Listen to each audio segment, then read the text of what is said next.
Fala pessoal, bom dia, boa tarde, boa noite. A gente está aqui no segundo dia do Fórum E-Commerce Brasil 2025, gravando mais um episódio do Bluecast.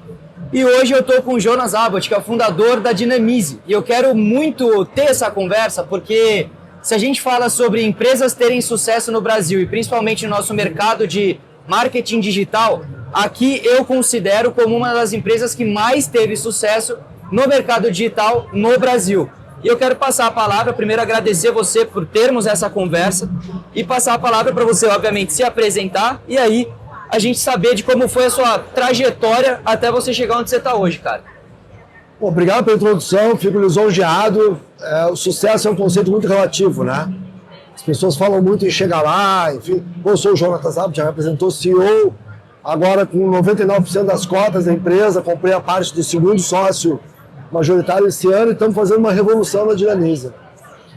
Mas essa coisa do sucesso, ela é uma coisa muito efêmera. Mas é legal tu mencionar isso porque não existe um ponto que tu vai chegar que é o sucesso, né? Certo. Acho que a única coisa que vale desses coaches de Instagram é essa questão do caminho, de surfar os momentos, né? E a gente completou 25 anos há 3 dias atrás, fazer um brinde daqui a pouco ali no nosso estande, está convidado. Parabéns por isso, cara. E a gente passou por momentos realmente de muito sucesso, cara. A gente errou muito, acertou muito, mas a gente surfou esses 20 anos que eu tô à frente da Dinamize. A gente comprou ela em 2005, ela já tinha 5 anos. A gente passou por momentos de muito sucesso, cara, que é tu viver a exuberância de uma empresa, de conquistar contas maravilhosas, de ter um time maravilhoso, de fazer um encontro mundial como eu fiz numa praia paradisíaca em Santa Catarina, com uma caça ao tesouro. Trouxe o sócio de Portugal, o sócio do Canadá, inaugurar Londres, inaugurar Estados Unidos, né? Então a gente passou por muitas etapas corporativas que para mim é exatamente o que significa sucesso, né? E depois de cortar muito mato alto, né? Porque eu comecei nessa história em 1995, quando a internet realmente era mato. Então, quando a gente fala, cara, aqui você trouxe um assunto bastante interessante, que é a parte do sucesso ser relativo, e você trouxe vários pontos altos que são marcos memoráveis que você atingiu nesses 25 anos de Dinamize. Muito bacana. Antes de Dinamize, ou quando você iniciou a sua jornada, e eu gosto muito de abordar esse tema inicial na carreira das pessoas, porque o porquê que eu falo sobre sucesso e eu dei a introdução que eu dei. Hoje é muito difícil, dentro do mercado brasileiro, falar sobre vocês e ninguém conhecer vocês, ou já ter usado vocês, ou de alguma forma ter relação com a Dinamize. Então, eu acho que isso é tido como sucesso quando a gente fala sobre estarmos num mercado. A gente sabe que o mercado não é tão grande assim, mas surgem novas tecnologias aqui e ali, e você está falando de uma empresa de 25 anos. Então, cara, para uma empresa de 25 anos perpetuar no Brasil, onde é difícil empreender, a gente está falando que, cara, tem um trabalho legal ali. Dificuldades vão acontecer, é esperado que aconteça, acertos e erros, os erros nos levam aos acertos, então maravilha. Agora, a gente falando do Jonatas, lá de trás, quando você iniciou a tua jornada, você já olhava para isso, você está na sua área de formação, por exemplo, como que você iniciou a tua vida profissional? Eu estudei jornalismo e propaganda na Universidade Federal do Rio Grande do Sul. E o meu grande sonho era ser fotógrafo e jornalista, né? Então eu tive estúdio, eu fotografava de dia e revelava no laboratório à noite. Eu estou falando de 1989, 90, pré-digital, né? Então tinha laboratório químico, revelava o filme. E eu quebrei por não saber vender. E aí, curiosamente, cara, eu fui vender batata, porque um amigo meu tinha uma granja na Serra Gaúcha, eu estava ali... jovem rebelde, querendo mudar de vida, e ele queria que eu virasse vendedor e eu comecei vendendo batata. Tá? Foi uma experiência lúdica, quando a gente fala isso parece assim uma história Silvio Santos, né? Mas foi uma experiência rápida de um ano em que eu pegava uma caminhonete, ia a 2 irmãos lá na Serra Gaúcha e depois vendia de marimbar. Né? Mas isso me colocou na venda e esse mesmo amigo montou uma empresa de informática, eu passei a vender computadores. E aí surgiu a internet e eu recebi um convite. Na época eu fiquei muito em dúvida, né, do que a internet seria, mas eu entrei com tudo para vender acesso à internet mesmo para pessoa física. Foi onde eu criei minha primeira embalagem e o meu primeiro conceito de canais. Legal. E eu copiei de uma financeira chamada Fininvest. É importante eu te falar isso porque eu criei a primeira política de canais do mercado brasileiro para agências digitais, que foi copiado depois pelo Local Web. Criei isso numa empresa chamada Plugin, que depois foi vendida para o UOL. Né? O UOL até hoje é o meu maior cliente na Dinamize, é um white label Dinamize. Né? E essa política de canais ela fez história no mercado brasileiro. Que legal. E está muito por trás do crescimento da Dinamize também, que é identificar canais no Nordeste, no Centro-Oeste. Eu vou inaugurar agora uma franquia em Belo Horizonte em agosto, durante lá o ExPCon, e pretendo inaugurar uma franquia em Fortaleza até novembro. Então a gente sempre teve essa política de franquia, canal, white label, revendedor, e isso fez a Dinamize crescer muito rápido. O que eu achei interessante que você comentou é que você, inicialmente, trabalhando como fotógrafo jornalista, você quebrou porque você não sabia vender. E logo em seguida você teve a oportunidade, dada por um amigo, para justamente aprender aquilo que te fez não ter sucesso no primeiro negócio, né? Então é interessante a gente ver como as coisas acontecem, como a vida direciona a gente para suprir as competências e a gente conseguir fazer com que as coisas, de fato, tomem seu rumo, né? Então, agora você estando à frente da Dinamize há tanto tempo, como que você entrou na Dinamize? Acho que isso é uma coisa super interessante da gente abordar. Como que foi a sua entrada dentro dessa realidade? Como você passa a ser sócio? E como que hoje você chega num estado de comprar as cotas do outro sócio para ser o majoritário e dar a carta? Excelente pergunta, tá? Mas só um parênteses, tá? Depois eu ganhei bastante dinheiro na Dinamize, comprei uma câmera muito boa, fotografo o mundo inteiro e já fiz 2 exposições, né? Então virou hobby. Da hora, cara! Continuei fotografando, né? Mas eu não sabia vender, cara, a modelo, eu fazia muito show e fazia muito modelo também. Fazia de tudo, uma máquina emprestada, inclusive. E a modelo perguntava pra mim quanto é que custava a foto, eu respondia R$20, né, pra baixo. Assim. Aí ela não ouvia, né? Quanto? 10, eu já baixava o preço pela metade. Péssimo vendedor. Mas eu construí essa carreira no mercado digital, que me levou a ser diretor da Plugin, né, e de outras empresas. Depois eu fui diretor de uma multinacional chamada Matrix, que tinha sede em Floripa e tinha 55 filiais no Brasil inteiro. Então aí eu caí na ponte aérea, virei um executivo de internet nacional, tinham 10 filiais próprias e 45 franquias. Então me deu um background muito grande. E quando eu saí da Plugin, eu recebi um convite do sócio da Dinamize, chamado Júlio. Não tinha mais nenhum fundador da empresa. Tá? A Dinamize era uma agência digital, pouca gente sabe, mas um dos fundadores da Dinamize é o Cássio Bopsin da Zenvia. Tá? Então, quando eu cheguei ali, esse sócio já não era o fundador. E a empresa era uma empresa que não sabia para onde ia, tinha um funcionário, faturava 16 mil por mês, com 23 clientes. E ele me convidou para uma consultoria de marketing. Essa consultoria ele adorou tanto que virou um convite para sócio. Aí eu chamei um amigo meu com grana e eu entrei com o meu capital intelectual. Entendi. 33%. Você fez uma entrada casada, então. Ele trouxe o recurso financeiro, você capital intelectual, já existia esse outro sócio ali que... E aí cada um ficou com 33%. Perfeito. E ao longo desse tempo todo a gente ganhou bastante dinheiro, só que eu guardei, tá? Guardei o dinheiro. Construí um patrimônio de imóveis, perfeito, de grana, enfim, além de viajar o mundo inteiro.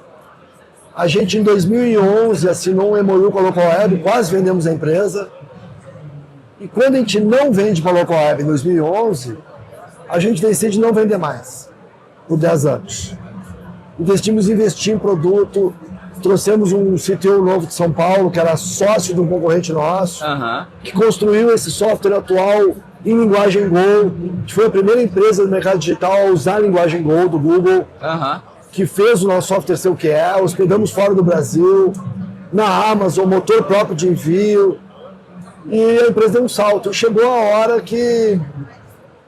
Chegou em 2023, né? E eu tirava o meu sócio, a empresa já estava, na verdade, estagnada. Certo. Produto muito bom, rede de canais, uma base de clientes muito sólida, mas estagnada, uma empresa que começou a ficar velha, inchada. Certo. E se eu não mudasse o societário, a empresa não tinha futuro. E aí eu usei meu capital, o poker que eu jogo e a minha habilidade de vendedor e consegui, em 1 ano e meio, comprar e ter uns 99% de controle acionário. E deixa eu te fazer uma pergunta agora mais de cunho pessoal, e porque eu acho que é interessante as pessoas terem acesso a um outro lado do Jonatas. Então aqui a gente está falando com o Jonatas empreendedor, e muito interessante você trazer uma perspectiva de que você fez muito dinheiro durante esse tempo, você bem pontuou isso, você falou que guardou esse capital, construiu patrimônio, que hoje te possibilitou fazer a compra do restante da empresa. E investir na empresa também, porque a empresa está recebendo muito investimento nesse momento. E é muito interessante que a Dinamize é uma empresa de capital 100% independente, né? A gente nunca vendeu nem parte dela.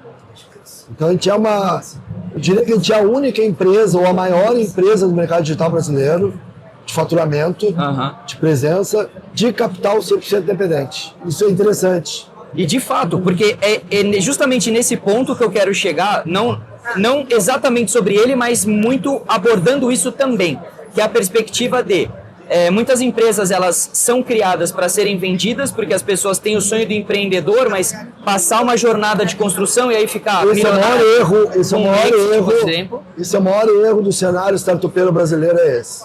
O sonho do empreendedor no Brasil não é empreender, é criar algo e vender em 3 a 5 anos. Porque ele quer isso é um vislumbre do dinheiro, né? Tu não constrói sociedade, não constrói história, não constrói dinheiro, não constrói país. Um país é construído em volta de grandes empresas que duram 30, 40 anos. Tá? Concordo com você. E essa cabeça de entregar, porque se tu entregou em 5 anos, tu realizou um dinheiro, mas o melhor dinheiro ficou com o cara que comprou. Você não compraria. Entendeu? Sim. Então tu está entregando o teu sonho, teu projeto, muito precocemente. É um sonho de um país cuja cultura e educação é muito baixo. E esse mercado de investidores criou esse sonho na cabeça da garotada. Eu acho um erro. Acho que a Dinamize vai ser vendida um dia, mas acho um erro alguém... Eu também tinha esse sonho, tá? Não estou culpando ninguém. Quando eu entrei na Dinamize, então, quando estiver faturando 100 mil por mês, nós vamos vender, vamos ficar ricos. Olha a cabeça, né? Sim. Quando faturava 100 mil por mês, a gente gastava 130. Então, é assim que é o mundo empreendedor, né, no Brasil. E uma outra parte que eu queria abordar sobre isso foi quando você fala sobre fazer a compra da sociedade, certo? Por que eu quero abordar sobre isso? Isso eu acho um ponto muito interessante, acho que envolve o pessoal e o profissional, que é a maturidade que você construiu em carreira durante esse período todo para chegar à conclusão que a minha empresa está, de certa forma, estagnada, usando as palavras que você mesmo colocou, e o que precisa acontecer para trazer a mudança seria, por exemplo, o fato de remoção do seu sócio. Precisa de uma maturidade para conseguir sentar numa mesa como essa, olhar para a cara dele e falar, olha, a gente está assim hoje, preciso que você saia para o negócio crescer.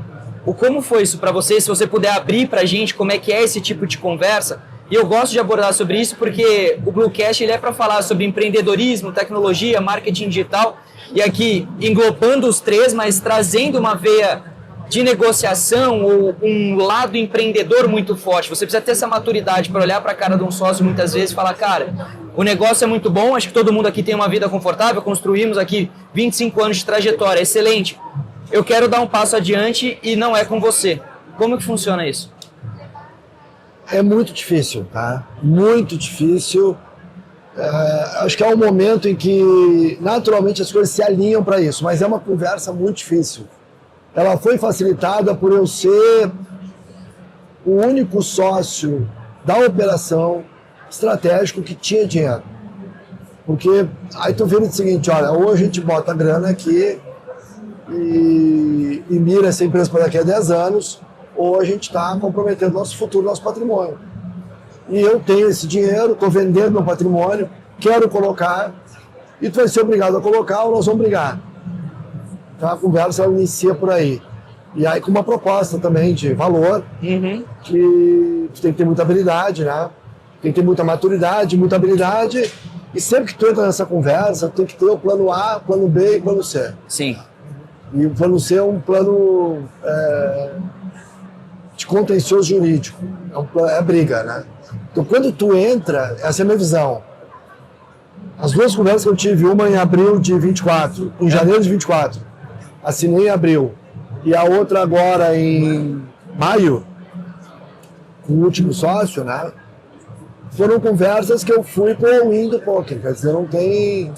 Vai acontecer. Certo. Ou pela via A, pela via B ou pela via C. Aham. Os dois foram pela via A, então uma via de negociação que é sempre melhor, mas eu entendi que a Dinamista estava num ponto em que não havia escolha. A escolha era uma mudança societária. E a mudança societária é sempre um fator crucial para o futuro de uma companhia. Começa pela mudança societária.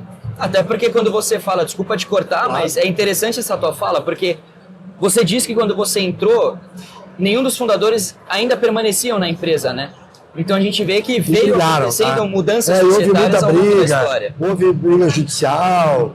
Há um passado de 5 anos ali não era legal. Claro, depois a gente arrumou a empresa surfou e vamos fazer uma big festa agora em outubro em São Paulo para comemorar os 25 anos. Que legal. E isso já faz parte desse momento novo, onde eu estou injetando capital, fazendo movimentos que permitem que a empresa mire um novo ciclo. Um ciclo... Trouxe meu filho, então estou, além de tudo, preparando uma sucessão para caso ela dure mais 10, 20, 30 anos, porque eu estou com 58, então tu não pode, com 99% do capital, não ter um plano B para a companhia. Óbvio. Ela não pode depender 100% de você em termos de direção, né? Não pode. A minha diretoria tem uma participação de stock options da empresa, então eu estou fazendo uma série de ações que permitem que ela tenha uma base sólida tecnológica, comercial, de marketing e societária para que ela enxergue 10 a 15 anos para frente. Porque mesmo que tu queira vendê-la em 5, tu tem que pensar em 10, 15 anos. Concordo. Tem que ter um plano muito sólido. E esse plano começou o ano passado, né, em abril, quando eu tirei o primeiro sócio, que era o sócio que operava a empresa comigo, aí ficou minoritário em casa, então já facilitou. Ali eu iniciei um novo trabalho que mira 10 anos. Aí, pergunta de cunho também pessoal, mas que carrega para o profissional. Você trouxe muitas pérolas para essa conversa, quando você fala, por exemplo, que uma empresa ela se considera um sucesso quando ela perpetua e quando pessoas que estão à frente da empresa enxergam a longo prazo as coisas acontecendo. Isso eu achei mágico, é uma pérola isso. Nós temos que fazer um corte desse podcast em cima disso, cara, porque é muito curioso esse paradoxo, né? Os caras encaram como sucesso o exit. Sim, porque é onde a gente vê dinheiro, né? Mas isso é um escândalo, cara. Como é que o sucesso da tua carreira vai ser quando tu entrega a tua empresa para outro? Entendeu? Para mim o sucesso da empresa é quando ele me paga bem. Quando eu sou bem remunerado, quando eu tenho um ambiente de trabalho fabuloso, quando eu tenho conquistas, né? Porra, eu fui inaugurar Londres e fui com 7 pessoas para lá. A gente se divertiu pra caralho. Cara, o que eu gastei de dinheiro nessa empresa me divertindo com o meu time, e isso deu essa cara da Dinamista que tanta gente ama, né? Que é uma empresa muito humana, com um ambiente muito bom, a gente levou canais para Lisboa conosco, né? Uma campanha de canais que a gente deu um carro. No ano seguinte a gente levou 2 agências para Lisboa. Para Lisboa foram 5, 6 pessoas, para Toronto foram 6 pessoas. Não precisava, podia ser só eu. A gente sempre levou o time junto, né? Então a gente sempre gastou muita grana na experiência de viver intensamente o dia a dia da Dinamista.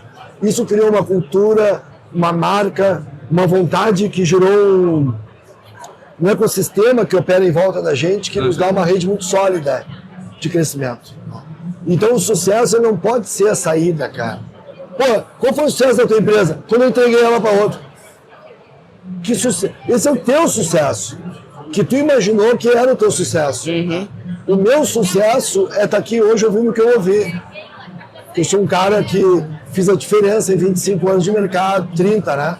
Sou um cara que construiu uma marca que é reconhecida, que formou muita gente, que usou uma tecnologia de ponta. Cara, o que a gente formou de dev em Go, a gente foi o primeiro a apostar em Go no mercado digital, né? Então, isso é um conceito de sucesso que é exemplo para meus filhos, para meus funcionários, para os meus canais, para os meus parceiros, enfim. E não entregar a Dinamista, né?